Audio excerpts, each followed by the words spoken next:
vedare tinokuchingamidzai zvekare kune chimwe chirongwa pano paZim Facebook Secrets and Confessions. Tadzoka zvekare nemamwe mamessages. Hey, zvakangoma hazvo veduwe, regedzai tibva tapinda mumamessages edu atadzoka takakubatirai. Pane imwe message iyo yandakatumidzirwa ichibva kuna vanzvadzi vedu. Hey, zvinopisa tsitsi. Hanzi makadi zvenyu mukomanashi, please hide me. Nyaya yangu yakamira so, inini ndokutsvakawo rubatsiro maererano neupenyu hwangu. Ndichikura everything was fine. I can't say kuti painge paine chandainge ndichishaya, and I did not grow up with my parents, but even though ndisina kukura ndichirerwa nemaparents angu, ndainge ndichitoendawo kuboarding school, both primary and college. Ndaienda kuboarding school, but life yakabva yazotanga kuoma. Zvino ndakabva ndazouya kuno kunyika yandiri. Mabasa ndainge ndichiwana, asi they did not pay much. I'll be in a relationship, but they would not last, especially the guy kana akangoti he wants to marry me. Zvobva zvatodhakwa. So my friend akabva azoti kwandiri, tadii tambofamba, ngatimbofambei. Ndokubva azoti tinge tichifamba tichienda kumapostori, tinge tichikwanisa kuzobatsirwa. Takati taenda kuya, zvandakanoudzwa ikoko ndakachema, zvose nekushungurudzika. But ndakabva ndazongozviudza kuti regedzai ndinge ndichingoramba ndichifamba. Ndakangoramba ndongofamba kwakasiyana siyana, ende kwose kwandainge ndichienda ndaingoudzwa nyaya iyoyo same. I was being told the same thing, kuti inini nditori mukadzi chikwambo chedzinza, ndine nyora dzakanzi gara mumusha. Zveshuwa mukoma, ndichikura ndaiona nyora mbiri pamuviri wangu, asi ndaingoti hamenowo apa wekubvunza manje painge pasina, since ndainge ndichichengetwa, and I was told kuti inini handifi ndakaroorwa kana kuita chinobatika muhupenyu hwangu. Munyama jambwa kungosemwa nevanhu nekumabasa kose. Mari haisi kubatika, ende pasi petsoka kugumbo rekuleft kune iya yavanoti no, hanzi ndakatsika apo painge pakateiwa. So sometimes ndinombonzwa kuti mune chinhu chinofamba imomo, but I have tried mishonga yakasiyana siyana, zvose zvandakazama zvakashaya basa. So I then started thinking kuti ingawani paya pandinenge ndakarara ndinokwanisa kutorota ndichitoita bonde neboyfriend yangu, then pandinozomuka ndinobva ndatonzwa kudai kuti mudumbu munenge motorwadza. Apa ndinenge ndatoita bonde nechikwambo, apa kana chaita bonde neni paya chinobva chasiya tsvina mudumbu mangu, zvekuti pandinonosangana neboyfriend iyewo inobva yanzwa ichisviba moyo. So ndo kuzoenda nekuenda kwekuzonopera kwemarelationships angu, ose marelationships angu anongopera nenzira idzodzidzi. Uyezve ndaingoti paya pandinenge ndakarara ndinongokaruka ndava kurota, ndinorota kumba uko kwandakakurira ndichiita mabasa akasiyana siyana, plus kudyiswa, zvekuti pandinomuka muviri wangu especially mashoulders angu awa anenge achirwadza, plus pahuro pangu apa panenge paine chinhu chinenge chiripo. Ndakatombofamba mumaprofita, vamwe vaya vainge vachinzi vanogona, asi zvose zvakabva zvashaya basa. Ndakazowanawo aida kundiroora, but ndaidya, so ndakabva ndabata pamuviri, asi hii pakanditambudza zvekuti ndaidyiswa everyday ndakarara. Pakufamba ndainzi wakanzi iwe haubati mwana, kana kuti iwewo ukabata mwana unofa, uye haufanire kuti unge uchiroorwa. Asi ndakamboshinga kufamba, mwana ndakamubata hangu, nhau yakazoitika ndeye kudai. So baba vemwana vainge voda kunondibvisira, vakabva vashaya, mwana achiri mupenyu hake. So ndokubva ndagara zvangu. So I met umwezve ainge achida kundiroora, akabva ashaya zvekare. Vose varume ava vanofa nekuurawa. Ndakambozama kun'anga, but ndakakundikana kungodyirwa mari chete. So rubatsiro rwangu kuti ndiwanewo anokwanisa kundibvisa mweya uyu wechikwambo ichi nekurutsiswa hudyiswa huri mudumbu mangu, ndinge ndichiraramawo hupenyu sevamwe. Hey, vedari ndo message iyo yandakatumidzirwa ichibva kuna vanzvadzi vedu. Such a sad story, such a sad story. Asi please ngatizamei kuti tinge tichitaura navo vanzvadzi vedu ava. Zvinorwadza. Asi let us try by all means kuti tinge tichivabatsira. Kune avo vanenge vachiti vanokwanisa kuvabatsira, you can come to my inbox toona kuti vangabatsirikana sei. Such a sad story. Uye zvekare vadiwa vateereri, kana muinewo maideas ekuti ava vanenge vachida rubatsiro vangabatsirikanawo sei, you can tell me on my inbox, kana kuti munonyorawo mucomment section, then tobva taona kuti vangabatsirikana sei vana haidhi ava. Regedzai tibva taenda panyaya yedu inotevera. Zvakangooma hazvo vedu we. Mumwe ndiye anenge akatemerwa mhiko dzekuti haufi wakaroorwa kana kuita mwana. Mumwe ndiye anotoenda kunozvitemerera mhiko dzacho idzodzo. Ndo zvakaitwawo navahanzvadzi vedu ava. Hanzi makadii zvenyu mukomanashi, ndinokumbirawo kuti munge muchindipostera nyaya yangu makavikawo chitupa changu. Inini ndiri mudzimai ane makore 30 years ekuberekwa. I think kana zvichinzi uri munhu mukadzi munaku, it is almost like chituko chaicho, because ndinoti kana ndakazvitarisa zvekare, kana ndikatarisawo masisters angu, ndinoona sekunge kuzvarwa kwacho kwatakaitwa tiri vakadzi vanonzi vakanyanyisa kunaka. It seems as if kutotukwa kwatakaitwa naMwari, because inini ndichikura mukoma pataigara tichingorumbidziwa naamai kuti vana vangu vakanaka kuita kunge ngirozi chaidzo. Ndaifungidzira kuti this was going to help us in the future. Ndaitozviona mukoma ndichitoroorwawo nemurumewo who was going to take care of me, zvekare uyo murume ainge achazondichengetera vabereki vangu. But vabereki mukoma ndakazotosvika pakuzvidyira hangu ndega mushure mekunge ndaona kuti ndainge ndatovatadza kuvachengeta, uye kuzonosvika ndichizovadya kwainge kusiri kuda kwangu. Ndakatongonyengerekawo ndichifungidzira kuti mari idzo dzandainge ndava kukoromorana nadzo dzehurombwa dzainge dzichazondibatsira kuti ndinge ndichingofadza vabereki vangu, nekuti uyo wacho akandiendesako uku kwacho kwandakaenda unotora hurombwa uhu. Iye at that time paainge achiri mupenyu ainge andiudza kuti ainge apiwa makore 10 ekurarama, because musikana uyu iye zvaakaitwa ndezvekuti akapiwa muguri wechibage, akabva azonzi ange achitokonyora muguri uya wose wechibage, ndokubva azopiwa kamwe kainge kakaita kachidende kainge kaine ropa mukati, ndokubva adira chibage chiya, tsanga dziya dzechibage dzaainge atokonyora, ndokubva adziisa mukadende kaya kaiva neropa.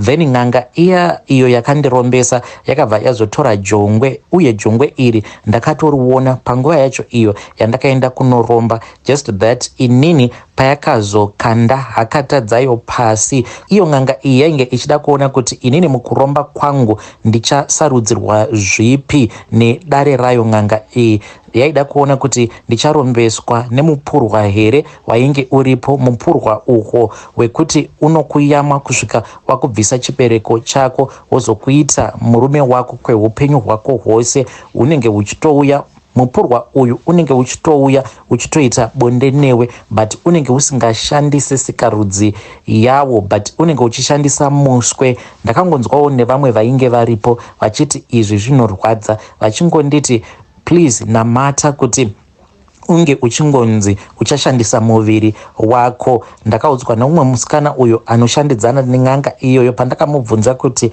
zvino iwewe maonero ako, ndikanzi sarudza, ndinofanira kuti ndinge ndichisarudza zvipi? Ndokubva ati usasarudza jongwe kana kusarudza mupurwa, zviri nani kuti unge uchingosarudza mutumbi wako. Ndainge ndisingazivi kuti mukusarudza mutumbi wangu kumashure kwazvo kwainge kuri kuzochekeresa veropa rangu. Inini ndakangoona sekunge zvainge zviri nyore, but ndakazotoona kutoti hazvisi nyore, nekuti mari yacho handitendedzwe kuti ndinge ndichidya ndiri ndoga. Mari iyi inoti paya painenge yava kuda kunopera ndinofanira kuti ndinge ndichitora mari iyi ndobva ndazofamba mukunofamba muya kana ndikasangana nemunhu akaremara, noti vanhu ava vaya vanopema pamarobots. Ndinofanira kutofamba ndichitotsvaga personally munhu anenge achitozvifambira anenge akaremara ndobva ndamupa mari. Saka kumupa kwandinenge ndamuita mari kunokonzeresa kuti zvikwambo zvangu zvinge zvichizowana simba rekuti zvitangidze zvekare kushanda. Uye vabereki vangu pavakazonofa vose vainge vakastroka, vose vainge varemara nekuda kwekuti vainge varohwa nezvikwambo izvo zvandakanopiwa. Saka shamwari yangu iyo ichizondiudza mushure mekunge ndarombawo, saka shamwari yangu yakandiudza kuti paya yainge yapiwa dende riya rainge rizere neropa ikabva yanzi inge ichikanda chibage chiya mukadende kaya, kuru vaya vakabva vatora jongwe riya ndokubva varigadzika pamberi pake. Jongwe iri iye akati hanzi rakangoramba rakatarisana naye rakamirira chibage chiya icho chaainge adira mukadende kaya kaainge akabata. Zvino akabva azonzi ange achitora tsanga dzechibage idzo dzaainge atokonyora one by one. Saka jongwe iri iro rakabva razongodya tsanga idzo dzakakwana kuita 7 ndokubva azoudzwa nasekuru vaya kuti iye ainge asarwa nemakore 7 ekurarama,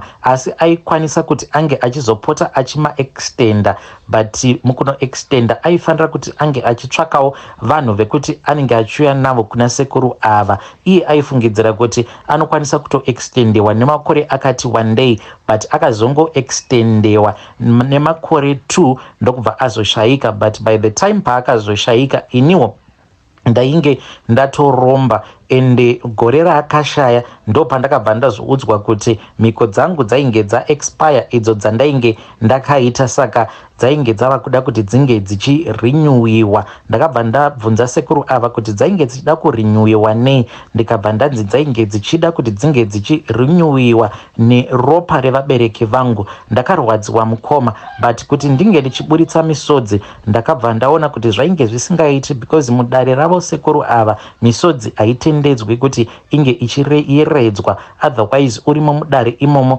unokwanisa kungokaruka warohwa nemheni, nekuti kuseri kwecheya yavo iyo yavanenge vakagara kunenge kuine mheni inenge ichingorova. Mheni idzi imbiri, imwe inenge ichiti ikarova imwe yacho yobva yatevera ichirova zvekare, inenge ichingorova kumashure kwecheya iyo yavanenge vakagara sekuru ava. Saka ndakabva ndabata hana yangu ndikabva ndati izvi ndo zvainge zvatovapo, ndaifanira kuti ndinge ndichizochekeresa vabereki vangu. Asi chainge chichindirwadza ndechekuti mari nekuuya kwayo kwayainge yava kuita apa, ndainge ndanzi ndimbomira kuchengeta vabereki vangu. Ndainge ndotofamba nemotikari dzakanaka, but vabereki vangu kumusha uko vainge vodya nhoko zvezvironda. Vabereki vangu mukoma ndingangoti kuzonosvika vachizonofa vakatoita zvekutourawa nenzara, vachiziya nenzara, because mazuva awo andakaromba nhamo yakazopinda mumusha. Ndingangoti it was 20 times more.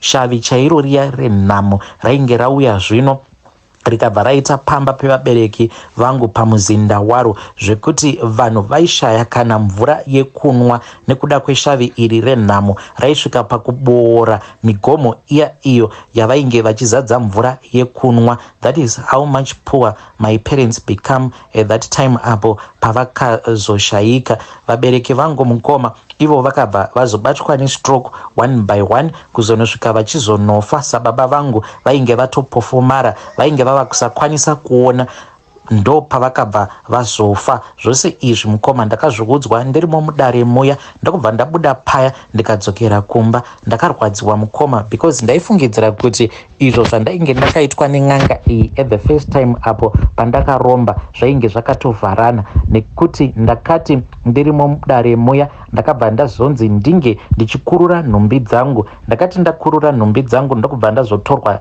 neumwe musikana uyo wandainge ndambotaura naye pandainge ndakamirawo muqueue yekuti ndinge ndichizorombawo. Ndakabva ndazotorwa nemusikana uya ndokubva azondiendesa mune imwe room. Ndakati ndichisvika muroom muya ndokubva ndazopiwa rimwe shizha iro randakanzi ndaifanira kuti ndinge ndichiriisa pakati pemakumbo angu apa kuita kunge pad. Apa ndainge ndisina kana chandainge ndakapfeka. Ndakabva ndazongonzi ndinge ndichiraramo muroom muya umo uko kwandainge ndaendeswa nemusikana uya. Iyi mukoma, chando chakandirova usiku hwacho ihwohwo. Kana ukaona munhu akaromba mukoma achiita sekunge ane hutsinye, inhau dzekuti zvacho zvaunenge wakaitwa panguva iyo paunenge wakaenda kunoromba, zvinhu zvacho zvinenge zvichikurwadza zvekuti zvinokushandura mwoyo wako, zvekuti unenge wava kusanzwira kana umwe munhu tsitsi. Like munhu akauya kwauri kunyange zvikanzi anenge aine imwe nhamo yakaita sei, ndinotaka kuzvibvunza kuti saka iye munhu uyu nhamo yake anofungidzira kuti nhamo yakaonekwa nevabereki vangu haisina kana basa. Handiti dai ndaida kubatsira vanhu vanotambura ndingadai ndakatanga nekubatsira baba naamai vangu, ende nekuzorara ndichitonhorwa uko kwandakaita mukoma, izvo zvinobva zvandipa mwoyo umwe wekuti wakashata. Handina kana munhu wandinombonzwira tsitsi, ende ndinobva ndanzwa hasha kana ndichiti ndichidhiraivha paya semunhu anotya kufamba ari oga, especially usiku, nekuti ndinoona zvinhu zvakawanda sezvo maziso angu emweya akavhurika. Saka ndinoona zvipoko nezvimwewo zvinhu zveusiku zvakasiyana siyana. Saka ndinosarudza kuti mukufamba paya ndinge ndichingotakura vanhu, but ndinozoti kana ndikatakura vandinenge ndatakura vanobva vatanga kuchiva upfumi uhwo hwandinorarama. Ende ndinobva ndanzwa ndichishatirwa kuti vanhu ava vanomboziva here kuti what I had to go through kuti ndinge ndichizova zvandiri mukoma. Usiku hwose ndainge ndisina kana chandainge ndakafuka. Apa imba iyi yainge isina kana mahwindo, yainge isina kana denga, saka chando chainge chichipinda from all different directions. Ndakagwadza mukoma kuzonosvika kunze kuchinoedza. Kunze kwakati kwaedza mukoma, ndakazoti paya musikana uya paainge adzoka kuti ange achizonditora, shizha iri ndakazoriona manje rava mumatare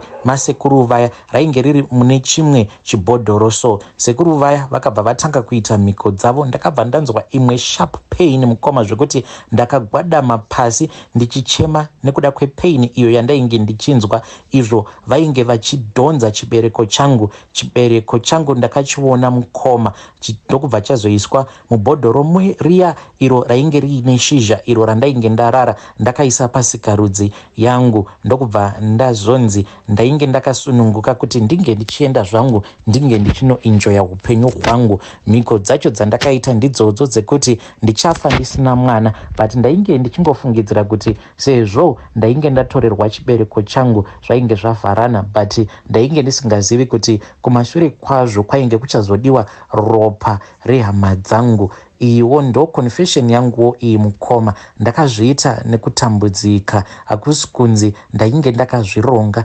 Ndichitonorombawo ndainge ndichizviudza kuti vabereki vangu ndichavavakirawo mansion. Ende zuva iro ratakaenda inini nefriend yangu achienda kunondirombesa, pakabva patanga kuridzwa kamwe kasong kaya kekuti pandichasvika 25 mukoma ndakabva ndaona sekunge zvinhu zvangu zvainge zvava kuda kuchinoendeka manje, ndichiimba paya ndichitevedzera rumbo rwuya urwo rwainge rwuchirira. But iye mukoma ndakaparadza baba naamai vangu nekuda kweupfumi. Hey, zvakangoma hazvo veduwe.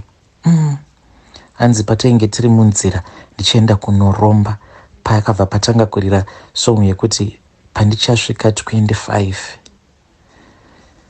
Yeah, strange things do happen in this world. Zvakangoma hazvo veduwe. Hanzi ndainge ndanyanya kutambudzika, nhamo yainge yanyanyisa kundirova kuzonosvika ndichinoromba ndichida kuchengetawo baba naamai vangu. Kune vanoziva song iyoyo, you can also write in the comment section kuti yakaimbwawo nani, kuitirawo kune avo vanenge vasingayizivi. Shame, what a sad story.